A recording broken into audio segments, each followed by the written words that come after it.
Welcome back to the channel. दोस्तों, आज के वीडियो में हम लोग बहुत ही इंपॉर्टेंट टॉपिक का डिस्कशन करने जा रहे हैं। अगर दोस्तों मैं आपको बोलूं कि आपको अपना इनकम टैक्स का रिटर्न बजट 2025 यानी कि डायरेक्ट टैक्स कोड में नहीं मिलेगा तो दोस्तों आपको कैसा लगेगा। तो दोस्तों वही हम लोग आज के वीडियो में डिस्कस करेंगे कि जो नया बजट आया है यानी कि डायरेक्ट टैक्स कोड आया है, अगर आपने ड्यू डेट के अंदर अंदर अपना रिटर्न फाइल नहीं किया तो आपको अपना इनकम टैक्स का रिफंड नहीं मिलेगा। अब दोस्तों हम लोग पहले पुराने एक्ट की बात कर लेते हैं। 1961 में क्या है, आपका सेक्शन 139 बात करता है रिटर्न ऑफ इनकम से जुड़ा, यानी कि आपके जो ड्यू डेट्स के अंदर अंदर आपकी जो रिटर्न फाइलिंग है वो सेक्शन 139(1) बात करता है। अब दोस्तों यहाँ पर सेक्शन 139(1) बात करता है आपका जो ओरिजिनल रिटर्न होता है, और सेक्शन 139(5) बात करता है रिवाइज रिटर्न की, और सेक्शन 139(4) बात करता है आपका बिलेटेड रिटर्न के बारे में। अब दोस्तों आपके जो ये तीन सेक्शंस है इसमें बात करी गई है कि आपका बिलेटेड रिटर्न यानी कि अगर आप अपना ड्यू डेट के बाद भी रिटर्न फाइल करते हैं तो आपको यहाँ पर 31 दिसंबर तक अपना रिटर्न फाइल करते हैं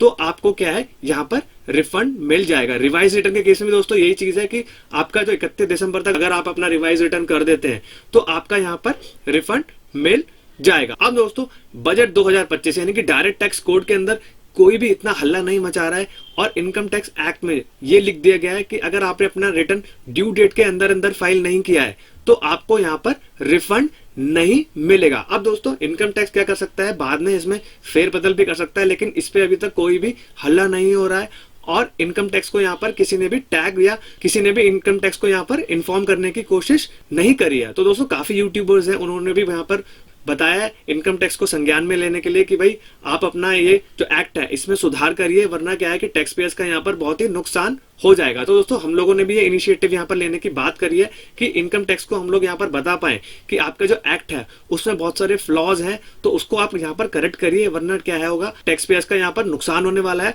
और यहाँ पर आपकी सरकार भी जा सकती है। अब दोस्तों सेक्शन 263 यहाँ पर बात करता है नए डायरेक्ट टैक्स कोड के अंदर filing of return of income. अब यहाँ पर दोस्तों आप केयरफुली यहाँ पर पढ़ेंगे तो आपको बताएगा following persons shell furnish a return of income for the tax year, यानी कि दोस्तों अब दोस्तों बजट 2025 यानी कि डायरेक्ट टैक्स कोड में क्या आने वाला है, कोई भी आपका असेसमेंट ईयर और फाइनेंशियल ईयर का कॉन्सेप्ट खत्म हो जाएगा, या असेसमेंट ईयर प्रीवियस ईयर का कॉन्सेप्ट खत्म हो जाएगा। ओनली आपका टैक्स ईयर का कॉन्सेप्ट ही चलेगा जिसमें आपको अपना रिटर्न फाइल करना पड़ेगा। Return of income for the tax year under the act on और बिफोर द ड्यू डेट। यहाँ पे दोस्तों आप केयरफुली पढ़ेंगे तो यहाँ पर बोला है कि ऑन और बिफोर द ड्यू डेट, अगर आपने ड्यू डेट या ड्यू डेट से पहले अपना रिटर्न फाइल नहीं करा तो क्या होगा, यहाँ पर आपका जो रिफंड है यहाँ पर वो बोल रहा है a person who intends to make a claim refund under chapter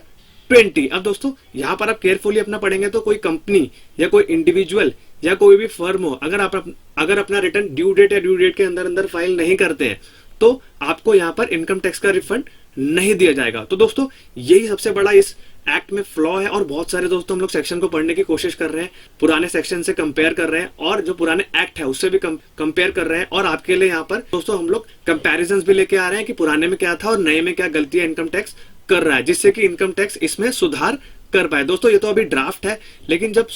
actual act आएगा तो उसमें दोस्तों ये सारे चेंजेस ऑलरेडी होने चाहिए। और दोस्तों एक चीज और भी है, यहाँ पर डायरेक्ट टैक्स कोड के अंदर अकाउंटेंट की डेफिनेशन में भी बहुत सारे बदलाव हुए हैं। पहले ड्राफ्ट में कुछ और था और अभी क्या है सिर्फ चार्टर्ड अकाउंटेंट्स को ही यहाँ पर डाला गया है, तो उसके खिलाफ भी बहुत सारे यहाँ पर प्रोटेस्ट हो रहे हैं। तो दोस्तों ये प्रोटेस्ट चलता रहेगा सीएमएस का और सीएस का भी, लेकिन दोस्तों हम लोग यहाँ पर एक नॉर्मल टैक्स पेयर के हिसाब से भी बात कर रहे हैं कि जो रिफंड का केस है वो दोस्तों बहुत ही इंपॉर्टेंट है, क्योंकि ये मास को इफेक्ट करता है। यानी कि सीए सीएमएस का तो यहाँ पर क्या है वो बहुत सारे कम नंबर्स में है, उनका भी यहाँ पर लेना चाहिए संज्ञान, लेकिन दोस्तों जो टैक्स पेयर्स है वो दोस्तों आपके पूरे ऑल ओवर इंडिया से कवर होते हैं। तो हम लोग दोस्तों जो वीडियोस बना रहे हैं वो पूरे इंडिया को ध्यान में रख करके बना रहे हैं, जिससे कि कोई भी टैक्स पेयर है उसका यहाँ पर नुकसान ना हो। तो दोस्तों केयरफुली यहाँ पर आपको अपना जो एक्ट है वो पढ़ लेना है, और दोस्तों आपका जो रिफंड है वो भी यहाँ पर दोस्तों अफेक्ट होगा, क्योंकि दोस्तों सेक्शन 263 के अंदर यहाँ पर बोला गया है अगर आपने ड्यू डेट के अंदर अंदर अपना रिटर्न फाइल नहीं करा तो आपको इनकम टैक्स का रिफंड नहीं दिया जाएगा।